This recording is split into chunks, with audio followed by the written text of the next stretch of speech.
This is a true story. In the summer of 1970, in Tuscany, Italy, there lived a boy named Mirko. He was clever with his hands, quick to laugh, and full of courage. His father loved him dearly, but wasn't careful enough to keep a loaded rifle out of reach. One day, as if guided by some inexplicable impulse, the boy climbed up on two stools and grabbed his father's gun. When he slipped and fell, the gun clattered to the ground.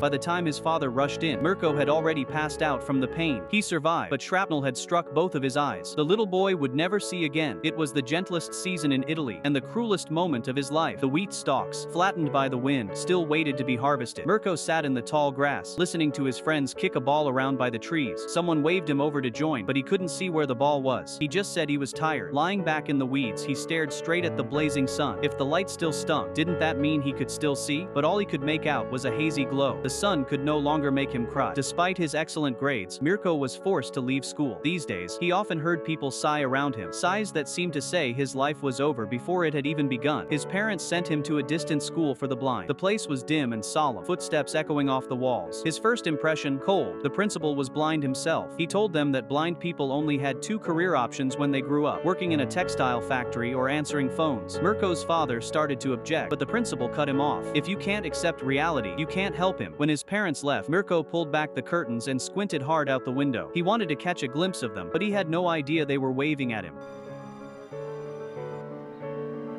When they realized he couldn't see them, they walked away heartbroken. After they were gone, Mirko suddenly waved twice at the window. Even if he couldn't see, he knew his parents would wave goodbye. But now, the loneliness was about to begin. Mirko's behavior was a little unusual. He hardly ever cried, but he never smiled either. What kind of mark had fate's cruel blow left on his soul? Was it anger,